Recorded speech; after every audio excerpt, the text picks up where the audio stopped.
গত পাঠগুলোতে আমরা তাপ এবং তাপমাত্রা কি এবং পদার্থের তাপমাত্রিক ধর্ম এটা নিয়ে একটা বিশদভাবে আলোচনা করেছি। এখন আমাদের কাজ হলো, যেহেতু আমরা পদার্থের তাপমাত্রার বিভিন্ন স্কেল সম্পর্কে খুব ভালো করে জেনেছি, তাদের কনভার্সন সম্পর্কে জেনেছি, এখন আমাদের বিভিন্ন পদার্থের তাপীয় যে প্রসারণটা সেটা নিয়ে আলোচনা করার সময়। তাহলে চলো আমরা দেখি তাপ কিভাবে পদার্থকে প্রসারণ করে, কিভাবে তাপ একই সাথে পদার্থের দৈর্ঘ্য, প্রস্থ এবং উচ্চতা তিনটাই বাড়ায়, এবং এই যে তিনটা যে বাড়লো সেইটা আসলে কিভাবে বাড়ে, এবং সেইটার তিনটা বাড়ার সাথে সাথে যে একটা সম্পর্ক রয়েছে তাপের সাথে, তাপমাত্রার সাথে, এবং এই সম্পর্কর সাথে সাথে আমরা যে তিনটা সহগ পাই, যেই তিনটা সহগ কিনা দৈর্ঘ্য প্রসারণ সহগ, প্রস্থ বা ক্ষেত্রফল, দৈর্ঘ্য এবং ক্ষেত্রফল একত্র করে ক্ষেত্রফল প্রসারণ সহগ এবং আয়তন প্রসারণ সহগ, এই তিনটা সহগ সম্পর্কে আমরা দেখব। তাহলে চলো দেখে নিই। প্রথমেই পদার্থের তাপীয় প্রসারণ সম্পর্কে যদি কিছু কথা বলি, তাহলে কঠিন পদার্থের তাপীয় প্রসারণ সম্পর্কে যদি বলি, তাপ দিলে প্রায় সব ধরনের পদার্থের আয়তন একটু বেড়ে যায়। তাপমাত্রা এই বিষয়গুলো যদি আমরা আমাদের আণবিক মডেল দিয়ে ব্যাখ্যা করি, তাহলে এর কারণটা বোঝা কঠিন নয়। একটা কঠিন পদার্থকে আমরা অনেকগুলো অণু হিসাবে কল্পনা করতে পারি। তাদের ভেতর যে আণবিক বল সেটাকে আমরা স্প্রিংয়ের সাথে তুলনা করতে পারি। কঠিন পদার্থে অণুগুলো কিভাবে থাকে সেটা দেখানোর জন্য আমরা অণুগুলোর মাঝে একটা স্প্রিং কল্পনা করেছি এবং চিত্রে সেটা দেখানো হয়েছে। কঠিন পদার্থকে উত্তপ্ত করলে অণুগুলো কাঁপতে থাকবে। তাপমাত্রা যত বেশি হবে অণুগুলো তত বেশি কাঁপবে। সত্যিকারের কঠিন পদার্থের প্রকৃতি ব্যাখ্যা করতে হলে আমাদের এই স্প্রিং মডেলটাকে একটুখানি উন্নত করতে হবে। স্প্রিংয়ের বেলায় আমরা দেখেছি এটা স্প্রিংকে যে কোনো নির্দিষ্ট দূরত্বে প্রসারিত করলে সেটি যে পরিমাণ বলে টানতে হয় বা যে পরিমাণ বলে টানতে থাকে, সেই একই দূরত্বে সংকুচিত করলে ঠিক একই বলে ঠেলতে থাকে। কঠিন পদার্থের অণুগুলোর জন্য এটি পুরোপুরি সত্যি নয়। অণুগুলোকে একটু বেশি দূরত্বে সরিয়ে নিলে এটা যে পরিমাণ বলে টানতে থাকে, সে একই দূরত্বে কাছাকাছি টানলে অনেক বেশি বলে ঠেলতে থাকে। অর্থাৎ স্প্রিংটি যেন একটি বিশেষ ধরনের স্প্রিং, এটা প্রসারিত করতে কম বল প্রয়োগ করতে হয়, কিন্তু সংকুচিত করতে বেশি বল প্রয়োগ করতে হয়। আচ্ছা, এখানে যেটা বলা হয়েছে যে আমরা যে স্প্রিং মডেলটা চিন্তা করছি সেইখানে একটা কণা আর আরেকটা কণা, এটা একটা স্প্রিং দিয়ে কানেক্টেড, সেটা চিন্তা করতে পারে। এখন কঠিন পদার্থের কণাগুলো কাঁপতে থাকে, তাহলে এইটার একটা ভাইব্রেশন আছে, এইটারও একটা ভাইব্রেশন আছে। কিন্তু তাপমাত্রা যদি বাড়তে থাকে তাহলে কি হয়, এই যে ভাইব্রেশনটা আছে সেটা কিন্তু বাড়তে থাকে, অর্থাৎ আরও জোরে জোরে কাঁপতে থাকে। এবং কাঁপতে কাঁপতে সে যেহেতু তার নির্দিষ্ট কোনো দিক নেই, সে দেখা যায় একটা আরেকটার বিপরীত দিকেও কাঁপাকাঁপি করতে থাকে। এখন যে কথাটা বলা হয়েছে যে এই যে স্প্রিংটা, এটা একটা বিশেষ ধরনের স্প্রিং হিসাবে কল্পনা করতে হবে, যেটা কি না টানতে বা বড় করতে কম বল প্রয়োগ করতে হয়, কম বল প্রয়োগ করলেই হয়, এবং এটাকে সংকুচিত করতে অনেক বেশি বল প্রয়োগ করতে হয়, ঠিক আছে? ওকে, তাহলে চলো আমরা দেখি এই যে মডেলটা দিছে। এই যে দেখো, এগুলো হলো অণু, এগুলো হলো পদার্থের বিভিন্ন অণু, এবং অণুগুলো দেখো আরেকটার সাথে মনে হচ্ছে স্প্রিং দিয়ে কানেক্টেড, এবং স্প্রিংটা আমরা আগেই বলছি একটা বিশেষ ধরনের স্প্রিং। এখন তুমি কল্পনা করে নাও একটি নির্দিষ্ট তাপমাত্রায় থাকার কারণে অণুগুলো কাঁপছে। তাহলে নির্দিষ্ট তাপমাত্রায় যে থাকতেছে সেটার কারণে কি হচ্ছে, অণুগুলো কাঁপতেছে, কারণ সব তাপমাত্রায় অ্যাবসোলিউট জিরো বাদে পদার্থের অণুগুলোর একটা গতিশক্তি থাকে, যার কারণে কাঁপতে থাকে। বিশেষ ধরনের স্প্রিং হওয়ার কারণে কাঁপার সময় অণুগুলো কাছাকাছি যায় কম, কিন্তু দূরে সরে যায় বেশি। তার মানে যেহেতু স্প্রিংয়ের কি হয়, অণুগুলো কাঁপে, তার মানে তার একটা গতিশক্তি আছে। কিন্তু আমাদের স্প্রিংগুলো কীরকম বলছিলাম, আমরা স্প্রিংগুলোকে কাছাকাছি টানতে বেশি বল দেওয়া লাগে, কিন্তু দূরে যাইতে কি কম বল লাগে। তার মানে যেহেতু দূরে যাইতে কম বল লাগে, তাই বস্তুর মধ্যে যখন তাপ দেই তখন সেটা কাছে কম যাচ্ছে কিন্তু দূরে বেশি যাচ্ছে, ঠিক আছে? দূরে বেশি যাচ্ছে। ওকে, তারপরে দেখো, এবারে কঠিন পদার্থকে আরও উত্তপ্ত করা হলে অণুগুলো আরও বেশি কাঁপতে থাকবে, এবং তোমরা বুঝতেই পারছো অণুগুলো এই বিশেষ ধরনের স্প্রিংয়ের জন্য যেহেতু বেশি কাছে যেতে পারে না, কিন্তু সহজে বেশি দূরে চলে যেতে পারে, তাই অণুগুলো একে অন্যের থেকে একটু দূরে সরে নতুন একটা সাম্য অবস্থা তৈরি করবে। বুঝছো? তার মানে একটা নির্দিষ্ট ডিস্টেন্সে যে একটা নতুন সাম্যাবস্থা তৈরি করবে। সব অণু যখন একে অন্য থেকে দূরে সরে যাবে তখন আমাদের কাছে পুরো কঠিন বস্তুটাই একটু প্রসারিত হয়ে গেছে বলে মনে হবে। তার মানে যদি বস্তুটা এইখানে থাকে, সে যেহেতু কাছে আসতে পারতেছে না বেশি বল লাগে দেখে, সে আগে এখানে ছিল না, সে এখন কি হয়েছে আর একটু দূরে গেছে, দূরে যে সে কি হয়েছে এখানে একটা নতুন সাম্যাবস্থা পাইছে। হ্যাঁ, এবং দেখতেছে যে এই টেম্পারেচারে সে এই পর্যন্ত থাকতে পারতেছে। ঠিক আছে, তাহলে দেখো এইখানে দেখো এই বস্তুটা কি ছিল, এই বস্তুটা এতটুকু ছিল এবং তাপ প্রয়োগ করার কারণে বস্তুটা কিন্তু একটু লম্বা হয়ে গেছে। এই যে আয়ত মানে এই যে ক্ষেত্রফল আছে বস্তুটার, এটা কিন্তু তাপ প্রয়োগ করার কারণে ক্ষেত্রফল বেড়ে গেছে। এই যে আয়তন আছে বস্তুটার, তাপ প্রয়োগের কারণে আয়তন বেড়ে গেছে। তাহলে তাপ প্রয়োগ করলে কঠিন পদার্থের কি হয়, দৈর্ঘ্য প্রস্থ এবং উচ্চতা তিন দিকেই সমানভাবে বৃদ্ধি পায়। এবং যেহেতু দৈর্ঘ্য প্রস্থ উচ্চতা তিন দিকেই সমানভাবে বৃদ্ধি পায়, তার মানে তার দৈর্ঘ্য বৃদ্ধি পায়, ক্ষেত্রফলও বৃদ্ধি পায় এবং আয়তনও বৃদ্ধি পায়। এই তিনটা বৃদ্ধির জন্য তিন রকম প্রসারণ সহগ রয়েছে। ঠিক আছে, এবং প্রসারণ সহগগুলো কী কী চলো আমরা দেখে নিই। তাহলে দৈর্ঘ্য প্রসারণ সহগ যদি T1 তাপমাত্রা থেকে কোনো বস্তু L1 থেকে T2 তাপমাত্রায় L2 দৈর্ঘ্য বৃদ্ধি পায়, তাহলে দৈর্ঘ্য প্রসারণ সহগ আলফা হচ্ছে, তাহলে বস্তুটা ধরো যে T1 তাপমাত্রায় বস্তুটা ছিল এতটুকু, ঠিক আছে, এবং ধরলাম যে এই এতটুকু দৈর্ঘ্য হলো L1, এবং T2 তাপমাত্রায় কি হলো, তার তাপমাত্রা বাড়ছে এবং দৈর্ঘ্য হয়ে গেছে L2। এখন এই কথাটাই বলছে যে T1 তাপমাত্রায় L1 দৈর্ঘ্যের কোনো বস্তু যদি T2 তাপমাত্রায় L2 দৈর্ঘ্যে পরিণত হয়, তাহলে দৈর্ঘ্য প্রসারণ সহগ যেটাকে কিনা আলফা দিয়ে লেখা হয়, যেটাকে কি দিয়ে লেখা হয় আলফা, এটা সমান সমান কি বলছে, এটা সমান সমান বলছে যে যতটুকু দৈর্ঘ্যের পরিবর্তন হয়েছে L2 মাইনাস L1, ঠিক আছে, যতটুকু দৈর্ঘ্যের পরিবর্তন হয়েছে L2 মাইনাস L1, এরপরে কি হয়েছে, এরপরে বলছে যে আদি দৈর্ঘ্য ইন্টু তাপমাত্রার পরিবর্তন T2 মাইনাস T1, ঠিক আছে, আদি দৈর্ঘ্য ইন্টু তাপমাত্রার পরিবর্তন। তাইলে এটাই হচ্ছে দৈর্ঘ্য প্রসারণ সহগ। আমরা চলো এবার দেখে নেই। এখানে দেখো সেটা লেখছে যে যতটুকু দৈর্ঘ্য পরিবর্তন হয়েছে ডিভাইডেড বাই আদি দৈর্ঘ্য ইন্টু এটাকে কিন্তু এইভাবে লেখা যায়, এটাকে কিন্তু এভাবেও লেখা যায় যে আলফা সমান সমান L2 মাইনাস L1, তারপরে এইখানে হলো L1 into T2 minus T1, ঠিক আছে, এটাকে কিন্তু এইভাবেও লেখা যায়। তারপরে দেখো যে আমি যদি দৈর্ঘ্য প্রসারণ সহগটা জানি, দৈর্ঘ্য প্রসারণ সহগ জানলে কিন্তু আমি তাপমাত্রা বাড়ার কারণে এবং তাপমাত্রা কতটুকু বাড়ছে সেটাও যদি জানি, খালি তাপমাত্রার চেঞ্জটা জানি, এখানে যদি আমি এটা না দিয়ে ডেলটি দিয়ে দেই তাহলেও কিন্তু সমস্যা নেই, যে তাপমাত্রার চেঞ্জ কতটুকু হয়েছে, এবং আদি দৈর্ঘ্য জানি, তাহলে কিন্তু আমি পরবর্তীতে দৈর্ঘ্য কত হবে সেটা বের করে ফেলতে পারবো এই প্রসারণ সহগের সাহায্যে। ঠিক আছে, তাহলে আমরা চলো সামনে দেখি। তাহলে দৈর্ঘ্য প্রসারণ সহগ যেরকম বের করছি, আমরা চাইলে কিন্তু ক্ষেত্রফল প্রসারক সহগটাও একই কনসেপ্ট ইউজ করে বের করতে পারি। তাহলে ক্ষেত্রফল প্রসারণ সহগের জন্য আমরা প্রথমে আগে T1 তাপমাত্রায় একটা ক্ষেত্রফল A1 চিন্তা করি। চলো এই যে ধরো এটা একটা ক্ষেত্রফল যেটা কিনা A1, এবং T2 তাপমাত্রায় ধরো এটা বেড়ে হয়ে গেছে A2, ঠিক আছে, এটা বেড়ে A2 হয়ে গেছে।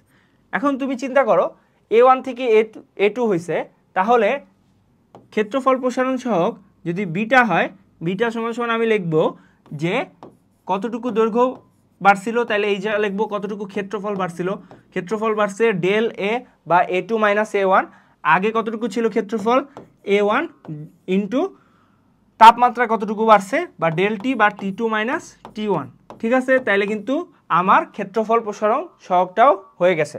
তাহলে চলো এবার আমরা মিলাই নেই সেখানে কি তাই লেখছে কিনা। হ্যাঁ দেখো একবারে এক্স্যাক্ট তাই লেখছে। আচ্ছা, এখন যদি এইখান থেকে আমাকে বলে যে পরবর্তীতে তাপমাত্রা কত হবে সেটা কিভাবে বের করব, সেটা বের করার জন্য আমাকে A2 বের করতে হবে। তাহলে A2 বের করার জন্য আমি আগে A1 দিয়ে গুণ, এই পাশে গুণ দিয়ে দেই, তাহলে A1 beta into T2 minus T1 সমান সমান হচ্ছে A2 মাইনাস A1। তাহলে A2 সমান সমান কিন্তু আমি লিখতে পারতেছি, A2 সমান সমান আমি লিখতে পারতেছি A2 মাইনাস A1 হবে। হ্যাঁ, তাহলে আমি A2 সমান সমান লিখতে পারতেছি, কি লিখতে পারতেছি, A1 plus A1 beta into T2 minus T1। এটাকে আরও সহজে লেখা যায় এইভাবে, A2 is equal to A1 into 1 plus beta into delta, beta into delta, ঠিক আছে? এভাবে কিন্তু লেখা যায়। ওকে, তাহলে আমরা এবার পরবর্তীতে দেখি আয়তন প্রসারণ সহগ, সেটাকে আসলে কিভাবে বের করা যায়। আয়তন প্রসারণ সহগও কিন্তু সেমভাবে আমরা বের করতে পারি। ধরলাম এইটা একটা ঘনবস্তু আছে, যেটার প্রথমে আয়তন ছিল কত? প্রথমে আয়তন ছিল V1, যেটা কিনা T1 টেম্পারেচারে তার আয়তন ছিল V1, এবং T2 টেম্পারেচারে তার আয়তন বেড়ে গিয়ে হয়েছে V2। T2 টেম্পারেচারে তার আয়তন বেড়ে গিয়ে হয়েছে কি? V2। তাহলে এখন যেহেতু V2 হয়েছে, তাহলে তার আয়তন একটা চেঞ্জ আসছে, তাহলে আমার ক্ষেত্রফল প্রসারণ সহগ যদি গামা হয়, আয়তন প্রসারণ সহগ যদি বিটা হয়, তাহলে মনে করে দেখো আমাকে প্রথমে বের করতে হবে কতটুকু আয়তন চেঞ্জ হয়েছে। তাহলে উপরে হবে ডেল ভি, তাহলে V2 মাইনাস V1, এইবার নিচে কি হবে?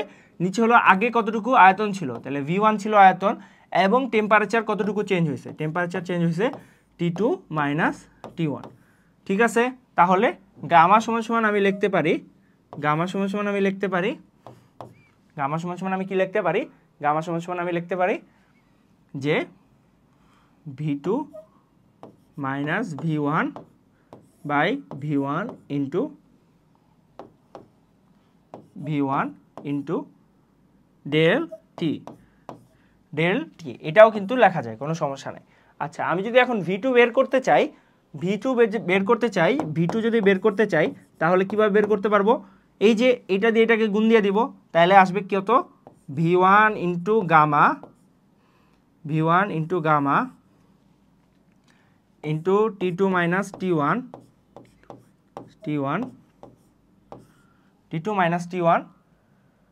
প্লাস হলো V1, তাহলে কিন্তু আমি পেয়ে যাচ্ছি, V2 পেয়ে যাচ্ছি।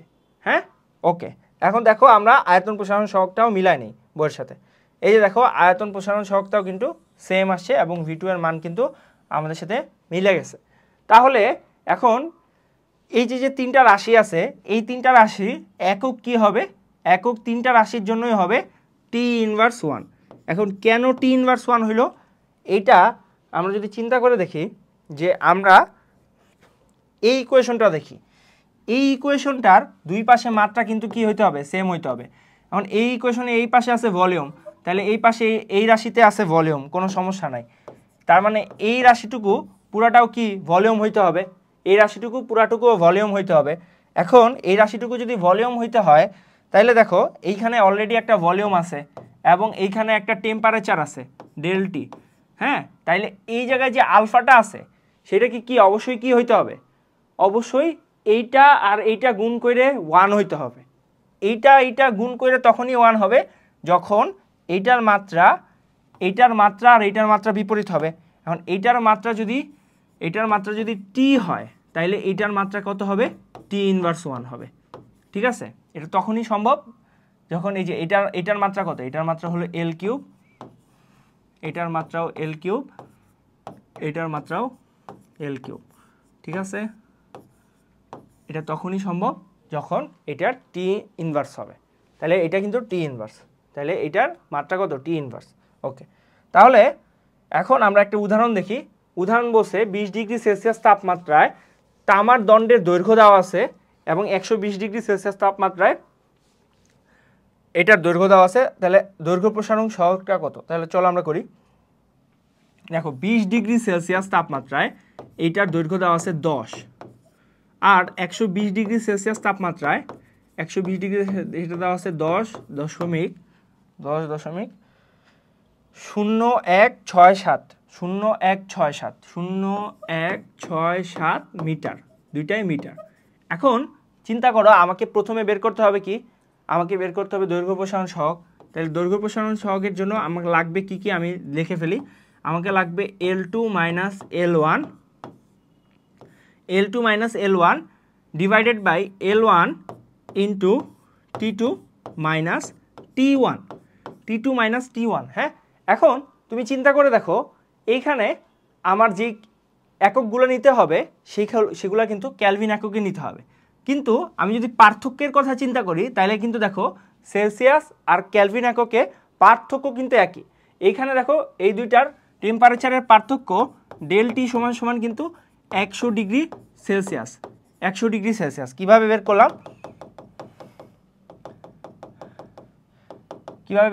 ডেল টি সমান সমান কি? তাহলে আমি জানি ডেল টি সমান সমান হলো, আমাকে যেটা দেওয়া আছে T2 মাইনাস T1। এখন দেখো T2 কত? T2 হলো 120 degree Celsius, 120 degree Celsius minus 20 degree Celsius, তাহলে সমান সমান কত আসতেছে? 100 ডিগ্রি সেলসিয়াস। আর 100 ডিগ্রি সেলসিয়াস এইটাকে পার্থক্য হিসাবে আমি কিন্তু লিখতে পারি 100 ক্যালভিন।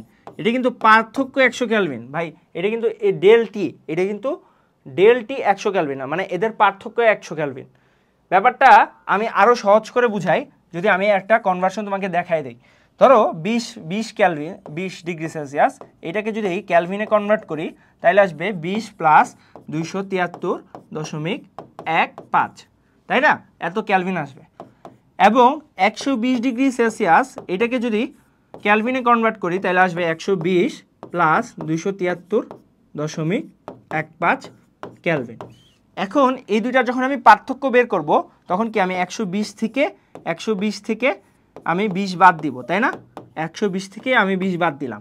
120 থেকে যদি 20 বাদ দেই তাহলে নিচেরটা থেকে উপরেরটা বাদ দিতে হবে। তাহলে 120 প্লাস 273.15, এইটার থেকে আমার বাদ দিতে হবে, উপরেরটা। তাহলে 20 প্লাস 273.15, তাহলে এত ক্যালভিন। ঠিক আছে, এখন দেখো পার্থক্যটা এইখানে আসতেছে কত? এইখানে আসতেছে 100 ডিগ্রি সেলসিয়াস, এখানে আসতেছে 100 ডিগ্রি সেলসিয়াস। এখানে দেখো এইটা কাটাকাটি যাবে এটার সাথে, কারণ প্লাসে মাইনাসে কাটাকাটি। আর 120 মাইনাস 20, তাহলে এইখানেও কিন্তু 100 ক্যালভিন আসতেছে। তার মানে এইখানে পার্থক্যটা কিন্তু সেলসিয়াস স্কেলের একবারে সমান আসতেছে, সেটা নিয়ে কোনো সমস্যা নেই। তাইলে আমি এইখানে পার্থক্যের জন্য এইখানে এটাকে 100 ক্যালভিনের জায়গায়, সরি 100 ডিগ্রি সেলসিয়াসের জায়গায় 100 ক্যালভিন লিখলে কোনো সমস্যা নাই। তাহলে এইটাকে আমি পার্থক্য হিসাবে কি লিখতে পারি? যে পার্থক্য হলো 100 ক্যালভিন। বা তুমি চাইলে এটাকে কিন্তু 100 ক্যালভিনে, দুইটাকে ক্যালভিনে কনভার্ট করে তারপরে পার্থক্যটা বের করতে পারো, সেটা করলেই বেটার হবে, তোমার আর কোনো কনফিউশন থাকবে না। তাহলে চলো আমরা এবার মান বসাই দেই। L2 এর মান কত দেওয়া আছে ভাই? L2 এর মান দেওয়া আছে 10.0167 মাইনাস L1 হলো 10, ঠিক আছে? ওকে, এবার L1 আবার 10, T2 আমি ক্যালভিন স্কেলে যদি বের করি, আমি T2 বের করি, তাহলে চলো আমরা এটা ক্যালভিন স্কেলে করি যদি আমাদের কনফিউশন না থাকে। কিন্তু আমি কিন্তু চাইলে T2 মাইনাস T1 এর মান ডাইরেক্ট 100 বসাই দিতে পারি।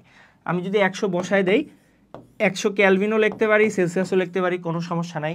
হ্যাঁ, কোনো সমস্যা নাই। ওকে, এখন এটাকে ক্যালকুলেট করো। এখানে আসবে কত? মিটার, এখানেও কিন্তু মিটার আছে একটা। হ্যাঁ, এখন এটাকে ক্যালকুলেট করো, তাহলে আসবে উপরে আসবে 0.0167, ঠিক আছে? এত মিটার। নিচে আসবে 1000 মিটার আর ক্যালভিন, 1000 মিটার আর ক্যালভিন। এইটাকে যদি আমি ক্যালকুলেশন করি তাহলে মোটামুটি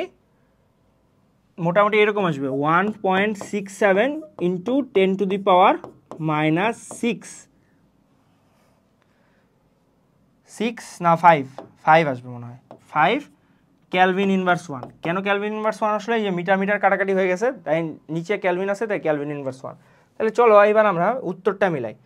হ্যাঁ, উত্তরটা দেখো, উত্তরটা আসছে এই যে দেখো 16.7 into 10 to the power minus 6 আসছে। এইটাকে কিন্তু আমি লিখতে পারি 1.67 into 10 to the power minus 5 Calvin inverse 1 বা সেলসিয়াস ইনভার্স 1, দুইটাই রাইট, কোনো সমস্যা নেই। ক্যালভিন আর সেলসিয়াস যেটা দিলাও সেটাই রাইট, কোনো সমস্যা নেই। ওকে, আচ্ছা, তাহলে উপরের উদাহরণগুলো থেকে দেখছি কঠিন পদার্থের প্রসারণ সহগের মান আসলে খুবই কম। সে কারণে আলফা, বিটা এবং গামা এই তিনটি ভিন্ন সহগের কিন্তু প্রয়োজন ছিল না। আমরা কাজ চালানোর জন্য শুধু দৈর্ঘ্য প্রসারণ সহগটি ব্যাখ্যা করে নিলেই পারতাম। যেমন ধরা যাক ক্ষেত্রফল প্রসারণের সহগ এর ব্যাপারটি। এখন আমরা দেখেছি A2 সমান সমান A1 plus beta into A1 into T2 minus T1। হ্যাঁ, কিন্তু ক্ষেত্রফল A1 আসলে দৈর্ঘ্য এবং প্রস্থের গুণফল, ঠিক আছে? তাহলে যেহেতু দৈর্ঘ্য এবং প্রস্থের গুণফল এবং আমরা বর্গাকৃতি ক্ষেত্রফল ধরে যদি নেই, তাইলে যার বাহু L1 তাহলে তাপমাত্রা বাড়লে তার ক্ষেত্রফল হবে A2 = L2 স্কয়ার। কারণ কি, যেহেতু বর্গাকৃতি ধরছি তাই এদিকেও L2 এদিকেও L2, এবং এইটা A2 = আসলে আসতেছে A2 = কি আসতেছে L2 × L2 মানে হলো L2 স্কয়ার, এটাই বলছে। ঠিক আছে, তাহলে এটা সমান কি, এই যে দৈর্ঘ্য প্রসারণ সহগ আছে, আমি L2 এর মান ইন্টু স্কয়ার, তাহলে এইখান থেকে আমি বিটা আর আলফার একটা সম্পর্ক পাবো। দেখো, কিংবা A2 = এই যে পুরা মানটা লিখছে, অর্থাৎ স্কয়ারটা ভেঙে লিখছে, কিন্তু A1 = আবার কি L1 স্কয়ার। হ্যাঁ, A1 = কি L1 স্কয়ার, তাহলে L1 স্কয়ারের জায়গায় কি A1 স্কয়ার লেখা যায় না? লেখা যায়, মানে L1 স্কয়ারের জায়গায় A1 লেখা যায়। তাহলে দেখো এখানে সেটাই করছে, A1 লিখে দিছে। পরবর্তীতে আমরা দেখেছি আলফা এর মান খুবই ছোট, কাজে আলফা স্কয়ারের মান আরও ছোট। সত্যি বলতে কি, এটা এত ছোট যে উপরের সমীকরণ A স্কয়ার সহ পুরো অংশটাকে যদি আমরা পুরোপুরি বাদ দেই, তাহলে আমাদের বিশ্লেষণে এমন কোনো কিছু ক্ষতি হতে পারে না। তাই আমরা লিখতে পারি A2 = 2A আলফা ইন্টু এটা। তার মানে দেখো, আমি যেখানে বিটা ছিল, সেখানে কিন্তু আমি 2 আলফা লিখে দিছি। তার মানে বিটা = কি 2 আলফা। ঠিক আছে, তাইলে এই যে দেখো, এই যে আগের সমীকরণের সাথে তুলনা করছে, এখন সহগ সমীকৃত করবে, সহগ সমীকৃত করে পায়, তাইলে বিটা = 2 আলফা, সেটাই লিখছে। আবার একইভাবে আমি যদি ক্যালকুলেশন করি, তাহলে কিন্তু গামা = আসবে 3 আলফা, গামা = আসবে 3 আলফা। দেখো, গামা = 3 আলফা আসছে। এটা অনেক ক্যালকুলেশন, কিন্তু সহজ ক্যালকুলেশন। তোমরা সবাই মাথা ঠান্ডা করে এটা দেখো, না দেখলে বইলো ভাইয়া আমি বুঝাই দিব, কোনো সমস্যা নাই। কিন্তু এখান থেকে যা দেখতেছো তাতে সহজেই বোঝা যাচ্ছে, যেহেতু এটা কিউবের সূত্র হবে, তাই সহগ 3 আসবে, এবং এই 3 সহগের কারণে এটা 3 আলফা আসতেছে। ঠিক আছে, তার মানে আমি আলফা, বিটা আর গামার একটা সমীকরণের সূত্র পাইছি। সেটা সমান কি, সেটা সমান হলো বিটা হলো 2 আলফা, আর গামা সমান হলো 3 আলফা। এটা যদি একই সমীকরণ দিয়ে লিখতে চাই, তাহলে কি লিখতে পারি, আলফা সমান হলো বিটা ডিভাইডেড বাই 2 সমান হলো গামা ডিভাইডেড বাই 3। ঠিক আছে, আলফা সমান কি বিটা ডিভাইডেড বাই 2 আর গামা ডিভাইডেড বাই 3। ওকে, তাহলে তো আমাদের মোটামুটি শেষ আলফা, বিটা আর গামার সমস্যা। এখন আমরা দেখি বইয়ে কি লিখছে। বাস্তব জীবনে আমাদের কঠিন পদার্থের প্রসারণের বিষয়টা সবসময় মনে রাখতে হয়। তোমরা নিশ্চয়ই রেল লাইনের মাঝে ফাঁকাটি দেখেছো। তাপমাত্রা প্রসারণকে মনে রেখে এটা করা হয়েছে। প্রসারণের এই সুযোগটি না দিলে উত্তপ্ত দিনে রেল লাইন আঁকাবাঁকা হয়ে যেতে পারত। বেশি মিষ্টি খেয়ে এবং নিয়মিত দাঁত ব্রাশ না করে তোমাদের যাতে দাঁতের ক্যাভিটি হয়েছে, তারা যখন ডেন্টিস্টের কাছে গিয়েছো, তারা হয়তো লক্ষ্য করেছো একটা বিশেষ পদার্থ দিয়ে দাঁতের গর্তটি বুজে দেওয়া হয়েছে। এই পদার্থটির প্রসারণ সহগ অনেক যত্ন করে দাঁতের প্রসারণ সহগের সমান করা হয়েছে। যদি প্রসারণ সহগ দাঁত থেকে কম হতো, তাহলে গরম কিছু খাওয়ার সময় এটা দাঁতের প্রসারিত না হয়ে খুলে আসতো। বুঝতে পারছো? মানে উপরে যেই ক্যাভিটিটা বন্ধ করার জন্য যে ক্যাপ পরানো হয়, সেই ক্যাপের কথা বলা হয়েছে। আবার প্রসারণ সহগ বেশি হলে ঠান্ডা কিছু খাওয়ার সময় বেশি ছোট হয়ে দাঁত থেকে খুলে আসতো। পদার্থবিজ্ঞান না পড়েও আমরা অনেক সাধারণ মানুষও তাপমাত্রার প্রসারণের বিষয়টা জানে। তোমরা লক্ষ্য করে দেখবে, কোনো কৌটার মুখ আটকে গেলে সেটা গরম পানিতে ঢালা হয়, যেন এটার প্রসারিত হয়ে সহজে খুলে আসে। চলো আমরা উদাহরণ দেখি। কাচের গ্লাসে গরম পানি ঢাললে গ্লাস ফেটে যায় কেন? আচ্ছা, এখন একটা জিনিস চিন্তা করো ভাই, কাচ কি? কাচ হলো একটা ইনসুলেটর। ইনসুলেটর মানে কি? ইনসুলেটর মানে তাপ কি? অপরিবাহী। হ্যাঁ, কাচ হলো তাপ অপরিবাহী। এখন চিন্তা করো, কাচের গ্লাস, এটা ধরো একটা নির্দিষ্ট টেম্পারেচারে আছে। এখন যদি হঠাৎ করে এটার মধ্যে অনেক বেশি র্যাপিড টেম্পারেচার চেঞ্জ করা হয়, ধরলাম অনেক বেশি ঠান্ডা বা অনেক বেশি গরম, যে কোনো রকমের একটা পানি দেওয়া হয়েছে। তখন কি হবে দেখো, এইখানে যেসব জায়গা দিয়ে পানিগুলো আছে, যেসব জায়গা দিয়ে এখানে যে পানিগুলো আছে, সেই সব জায়গার যে সংস্পর্শে যেই কাচের কণাগুলো আছে, এগুলো কিন্তু তাপ বাড়া বা কমার কারণে, যদি ধরো গরম পানি দেই তাহলে তাপ বাড়ার কারণে এগুলা প্রসারিত হইতে চাবে, প্রসারিত হইতে চাবে। কিন্তু চিন্তা করে দেখো, তাপ কিন্তু কাঁচ কিন্তু কি একটা ইনসুলেটর। কাঁচ যেহেতু একটা ইনসুলেটর, তাই তাপ কিন্তু আসলে এই পর্যন্ত বা এর পরের পর্যন্ত এখনো পৌঁছাতে পারেনি। তাহলে উপরের লেয়ারটা প্রসারিত হইতে চাচ্ছে, এর পরের লেয়ার প্রসারিত হওয়ার এখনো সুযোগ পায় নাই, কারণ তাপ পৌঁছায় নাই, কারণ সে ইনসুলেটর। অ্যাজ এ রেজাল্ট এই পার্টটা, ভিতরের পার্টটা বেশি প্রসারণ হচ্ছে, এই পার্টটা প্রসারিত হচ্ছে না। অ্যাজ এ রেজাল্ট একটা ভাঙ্গন বা ফাটল সৃষ্টি হচ্ছে, যার কারণে কাঁচ ভেঙে যাচ্ছে। ঠিক আছে, এখানে এইটাই। আচ্ছা, এখন বলছে সোনার ঘনত্ব দেওয়া আছে, এর দৈর্ঘ্য প্রসারণ সহগ আছে, তাহলে এর তাপমাত্রা 100 ডিগ্রি সেলসিয়াস বাড়ানো হইলে ঘনত্ব কত হবে। আচ্ছা চলো ম্যাথটা আমরা করি। সোনার ঘনত্ব দেওয়া আছে 19.3 গ্রাম পার সেন্টিমিটার কিউব। ঘনত্ব দেওয়া আছে রো অফ গোল্ড সমান সমান 19.3 গ্রাম পার সিসি। ঠিক আছে, এবং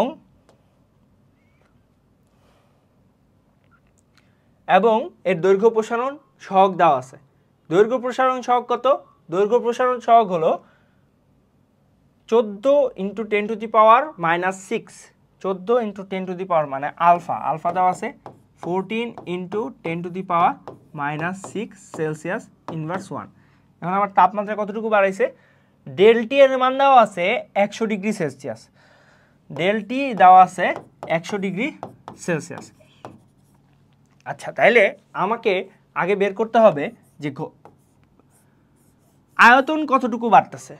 আচ্ছা, একক আয়তনের ক্ষেত্রে যদি আমি চিন্তা করি তাহলে কিন্তু সবচেয়ে সহজ হবে। ঠিক আছে, একক আয়তনের ক্ষেত্রে যদি আমি চিন্তা করি, তাহলে আমি যদি এরকম চিন্তা করি যে 1 সেন্টিমিটার কিউব আয়তনের কতটুকু বাড়তেছে সে, তাইলে এখন দেখো, আমি যদি আয়তন প্রসারণ সহগের ব্যাপারটা চিন্তা করি, তাহলে আমি কিন্তু জানি যে ভি বা আয়তন প্রসারণ সহগ সেটা কি গামা। গামা সমান সমান কি? গামা সমান সমান V2 - V1, V2 - V1 divided by V1 into delta. Delta এটা কিন্তু লেখা যায়, কোনো সমস্যা নাই। আচ্ছা, এখন গামার জায়গায় আমি কি লিখতে পারি? গামার জায়গায় কিন্তু আমি 3 আলফা লিখতে পারি। একটু আগে দেখছি এটা লেখা যায়। ওকে, এটা যদি লিখি তাহলে এবার দেখো, এখানে V2 - V1 আমাকে বের করতে হবে V2। ঠিক আছে, তাহলে আমি একটা কাজ করতে পারি, এটাকে এখনই গুণ দিয়ে দিই। তাহলে 3 আলফা V1 ডেলটি প্লাস V1 সমান সমান আসতেছে কি? V2। এখন তাহলে আমি V2-র যেহেতু সূত্র পেয়ে গেছি, এর সূত্র পেয়ে গেছি, V2 সমান সমান আসতেছে কত? V1 plus V1 3 alpha ডেলটি। ঠিক আছে, এখন আমি একটা V1 ধরে নিলাম। আমি ধরে নিলাম V1 হলো 1 সেন্টিমিটার কিউব। আমি ধরলাম 1 সেন্টিমিটার কিউব।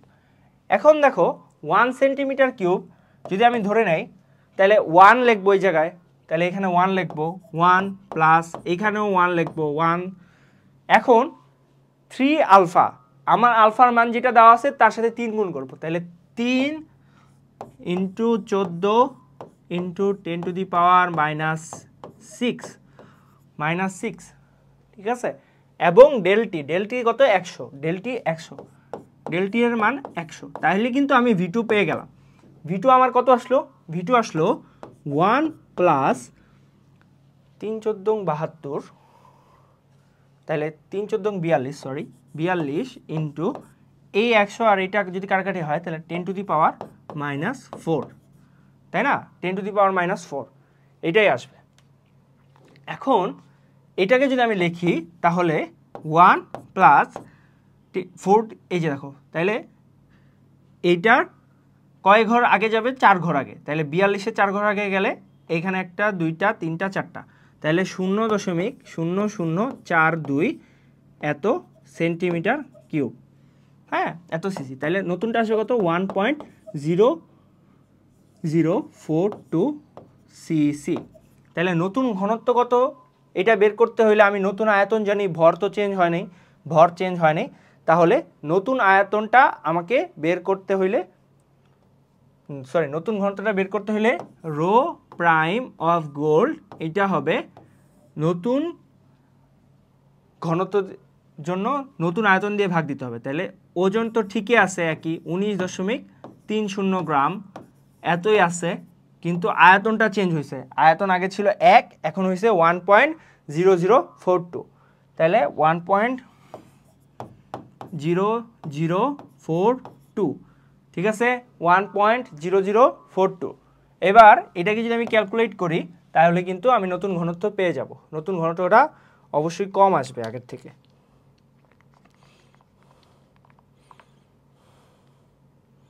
তাহলে আমি 19.3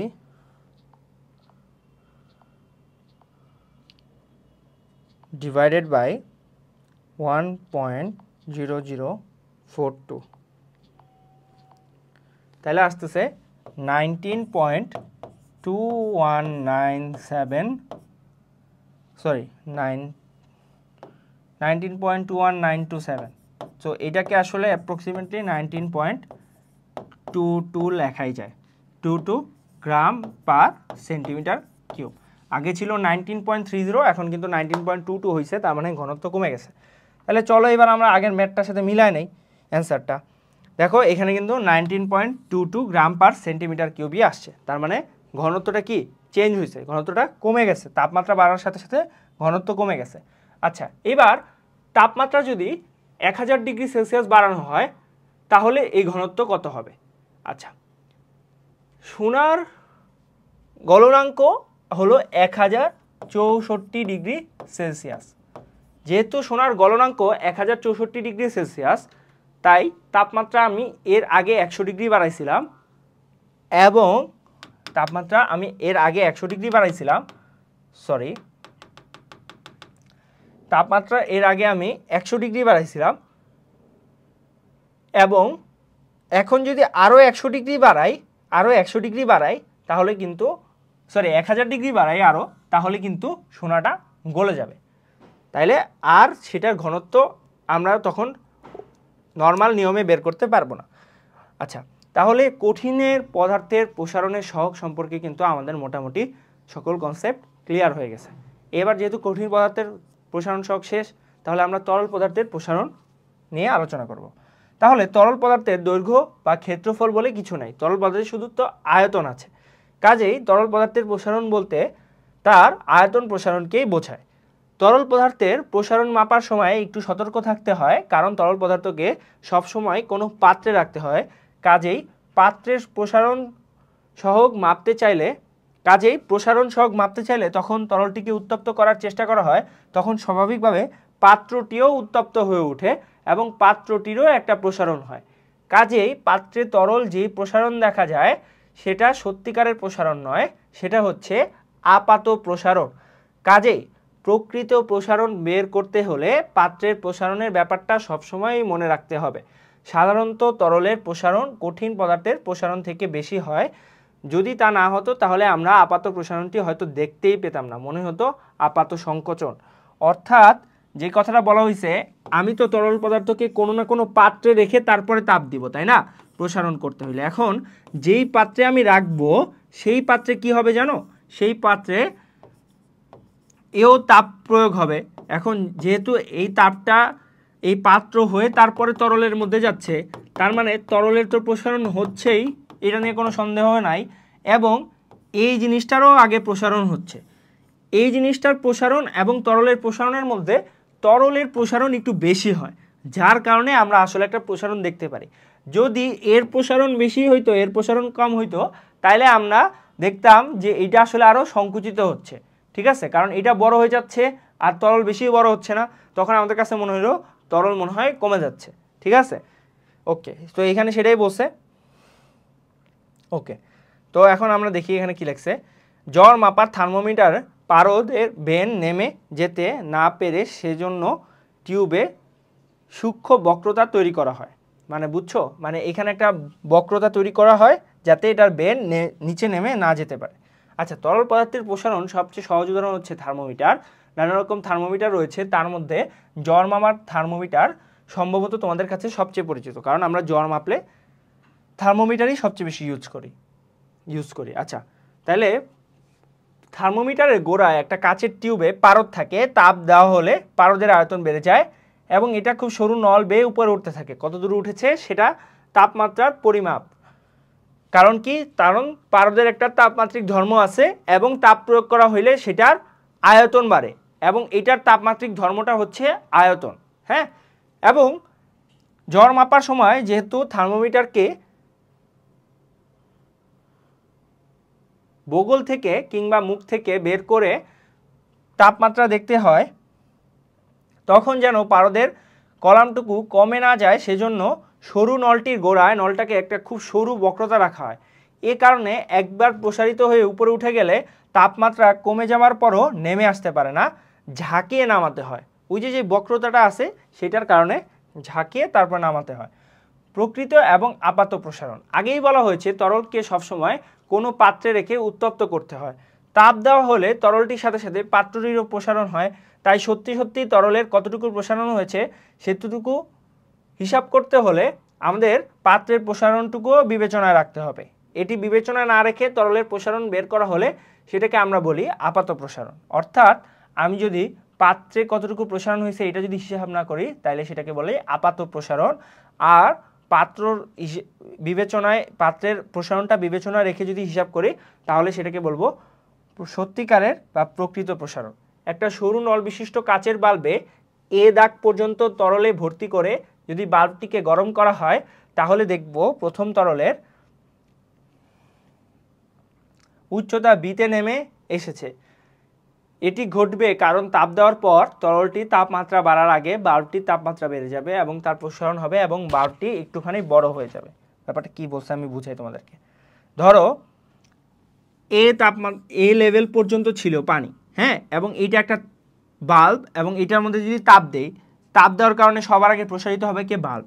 বাল্ব যখন প্রসারিত হবে তখন এটার আয়তন বেড়ে যাবে এবং আয়তন যখন বেড়ে যাবে তখন তরলের উচ্চতা কিন্তু এর থেকে নেমে বিতে আসবে এবং যখন বাল্বের একটা মিনিমাম একটা স্টেবল প্রসারণ হয়ে গেছে তখন কিন্তু তাপ বাড়াইলে বাল্বের আর তেমন প্রসারণ হবে না, তখন প্রসারণ হবে কার? তরলের। তখন সে বি এর থেকে আবার বেড়ে সি আয়তনে প্রসারিত হবে। এটাই বলছে, ঠিক আছে?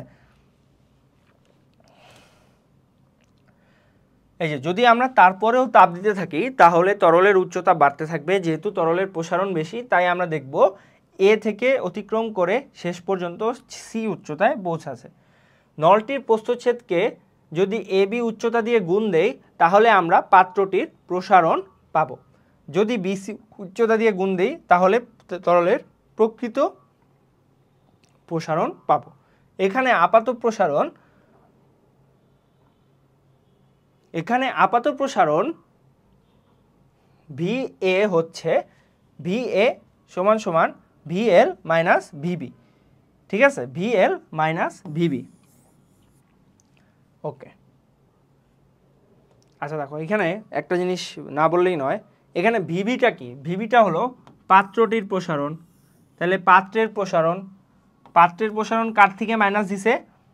পাত্রের প্রসারণ মাইনাস দিছে প্রকৃত প্রসারণ থেকে। তাহলে প্রকৃত প্রসারণ থেকে পাত্রের প্রসারণ মাইনাস দিলে আমি কি? আপাত প্রসারণ পাচ্ছি। তাইলে প্রকৃত প্রসারণ সমান সমান কি? ভিএল সমান সমান কি হবে? ভি আলফা প্লাস ভিবি, যেখানে ভি আলফা হচ্ছে আপাত প্রসারণ তরলের এবং ভিবি হচ্ছে পাত্রের প্রসারণ, ঠিক আছে? ভিবি হচ্ছে পাত্রের প্রসারণ। আচ্ছা, এবার গ্যাসের প্রসারণ। তাহলে তরল পদার্থের প্রসারণ সম্পর্কে কিন্তু আমরা একটা আইডিয়া পাইছি। এখন আমাদের গ্যাসের প্রসারণ সম্পর্কে জানলেই 3 রকম অবস্থার প্রসারণ সম্পর্কে জানা হবে। কঠিন পদার্থের আকার আর আয়তন দুটি আছে, তাই তার প্রসারণ বুঝতে কোনো সমস্যা হয়নি। তরলের নির্দিষ্ট আকার না থাকলেও তার আয়তন আছে, তাই তার প্রসারণও আমরা ব্যাখ্যা করতে পারি কিংবা মাপতে পারি। গ্যাসের বেলায় বিষয়টা বেশ মজার, তার কারণ নির্দিষ্ট আকার তো নেই, তার নির্দিষ্ট আয়তনও নেই। গ্যাসকে যে পাত্রে ঢোকানো হবে গ্যাসটির সাথে সাথে সেই পাত্রের আয়তন নিয়ে নেবে। একই পরিমাণ গ্যাস ভিন্ন ভিন্ন আয়তনের পাত্রে ঢোকানো হলে তার চাপ হয় ভিন্ন। তার মানে কি বলছে, একই পরিমাণ গ্যাস যদি ভিন্ন ভিন্ন পাত্রের আয়তনের পাত্রে ঢোকানো হয় তাহলে তার চাপ হবে কি ভিন্ন। কাজেই আমরা ঠিক করে নিতে পারি যদি গ্যাসের আয়তন বৃদ্ধি মাপতে চাই তাহলে লক্ষ্য রাখতে হবে তার চাপের যেন পরিবর্তন না হয়। তার মানে গ্যাসের আয়তন বৃদ্ধি যদি মাপতে চাই তাহলে এটা মাস্ট খেয়াল রাখতে হবে যাতে চাপের কোনো পরিবর্তন না হয়। তার মানে চাপ কনস্ট্যান্ট রেখে তারপরে আয়তন পরিবর্তন করতে হবে। চিত্রে যেরকম দেখানো হয়েছে একটা সিলিন্ডারের পিস্টনের উপর নির্দিষ্ট ওজনের কিন্তু কিছু একটা রাখা হয়েছে যেন এটা সবসময় সিলিন্ডারের আবদ্ধ গ্যাসকে সমান চাপ দেয়। তার মানে একটা নির্দিষ্ট ওজন যদি রেখে দেয় তাহলে কিন্তু গ্যাসের উপর চাপের পরিমাণটা সবসময় একই থাকবে। এখন দেখো যখন একটা সমান চাপ থাকতেছে তখন কিন্তু গ্যাস তার তাপের মাধ্যমে আয়তন বাড়ায় ফেলছে। তাপ প্রয়োগের কারণে তার আয়তন বেড়ে গেছে।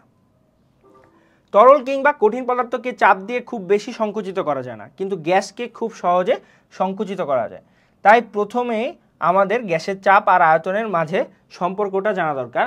এটাকে বলে আদর্শ গ্যাসের সূত্র এবং এটা হচ্ছে পিভি সমান সমান এনআরটি। আসলে এটা অনেকগুলো সূত্র থেকে আসছে। এক নম্বর হলো বয়েলের সূত্র, চার্লসের সূত্র, তারপরে বয়েল এবং চার্লসের সমন্বয় সূত্র, তারপরে কিন্তু এই আদর্শ গ্যাসের সূত্রটা আসছে। আদর্শ গ্যাসের সূত্রটা PV is equal two nRT. এখানে এন এবং আর এই দুইটা হলো ধ্রুবক, এন এবং আর এই দুইটা হলো ধ্রুবক। তার মানে এইটা আমি বলতে পারি পিভি সমানুপাতিক টি, পিভি সমানুপাতিক টি। এখানে পি হচ্ছে চাপ, ভি হচ্ছে আয়তন, এন হচ্ছে গ্যাসের পরিমাণ মোলে মাপা, আর হচ্ছে একটি ধ্রুবক, এবং টি হচ্ছে কেলভিন স্কেলের তাপমাত্রা। ঠিক আছে, এখন যদি গ্যাসের জন্য প্রসারণ সহগ বের করতে পারি, আচ্ছা কিভাবে বের করব? একটা নির্দিষ্ট চাপে T1 তাপমাত্রায় গ্যাসের আয়তন V1 এবং T2 তাপমাত্রায় গ্যাসের আয়তন V2 হলে গ্যাসের আয়তন প্রসারণ সহগ তো আমি জানি। আয়তন প্রসারণ সহগ হবে কি? আয়তন প্রসারণ সহগ আমরা যেই সূত্রটা ইউজ করছিলাম সেটাই। তাহলে কি এটা আয়তন প্রসারণ সহগ বিটা অফ পি ধরছে, এটা গামা ধরার দরকার ছিল, V2 minus V1 divided by V1 into T2 minus T1, তাই না? এটাই লেখছে। আমরা জানি পিভি সমান সমান এনআরটি বা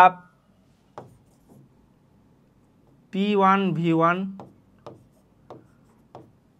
সমান সমান P1 V1 বাই T1 সমান সমান P2 V2 বাই T2, এটাও লেখা যায়। ঠিক আছে, এটা লেখা যায়। এখানে দেখো সেটাই করছে। এখানে তোমরা এটা বড় হলে শিখবা, কোনো প্যারা নাই। আচ্ছা এখানে দেখো PV1 সমান সমান nRT1, আবার PV2 সমান সমান nRT2। তাহলে PV2 মাইনাস V1 সমান সমান nRT2 মাইনাস T1। একটা থেকে আরেকটা বিয়োগ দিছে, কোনটা থেকে? 2 নাম্বারটা থেকে 1 নাম্বারটা বিয়োগ দিছে। এই যে 2 এর থেকে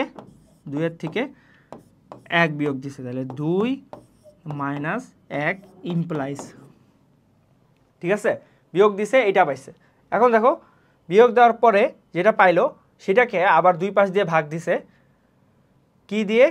nRT1 দিয়ে ভাগ দিছে দুই পাশে। আচ্ছা বাম পাশে দিছে V1 দিয়ে ভাগ, PV1 দিয়ে, এবং ডান পাশে nRT1 দিয়ে ভাগ দিছে। ঠিক আছে, এই যে দেখো বাম পাশে PV1 দিয়ে ভাগ দিছে আর nRT1 দিয়ে ভাগ দিছে। ওকে, এখন দেখো তাহলে পাইছি V2 minus V1 by V1, T2 minus T1 by T1। ঠিক আছে, এরপরে দেখো এটাকে আয়তন প্রসারণ সহগের একটা ফর্মে আনছে, এটাকে আয়তন প্রসারণ সহগের ফর্মে আনছে। কিভাবে? এই যে এই T2 মাইনাস T1টাকে এই পাশে নিয়ে আসছে, নিয়ে আসার কারণে এই পাশে কিন্তু আয়তন প্রসারণ সহগের ফর্মটা আসছে। এটা সমান সমান আসছে 1 বাই T1, এইটা সমান সমান আসছে 1 বাই T1। খুবই ইন্টারেস্টিং। তার মানে দেখতেই পাচ্ছ গ্যাসের প্রসারণ সহগ মোটেই ধ্রুব সংখ্যা নয়, এটা তাপমাত্রার বিপরীত। অর্থাৎ তাপমাত্রা যত কম হবে গ্যাসের প্রসারণ হবে তত বেশি। অন্যভাবে বলা যায় একটা নির্দিষ্ট চাপে একটা নির্দিষ্ট তাপমাত্রায় গ্যাসের তাপমাত্রা 1 ডিগ্রি বাড়ালে তার যেতটুকু প্রসারণ হবে একই চাপে কিন্তু কম তাপমাত্রায় গ্যাসের তাপমাত্রা 1 ডিগ্রি বাড়ালে প্রসারণ হবে তার থেকে বেশি। তার মানে এটা আসলে ধ্রুব সংখ্যা নয় প্রসারণ সহগ, এটা আসলে তাপমাত্রার উপর ডিপেন্ডেন্ট। ঠিক আছে, একটা নির্দিষ্ট গ্যাসের জন্য ডিপেন্ডেন্ট। ওকে, দুটি বেলুন নাও, একটিতে খানিকটা পানি ভরো, অন্যটিতে সমান আয়তনের বাতাস।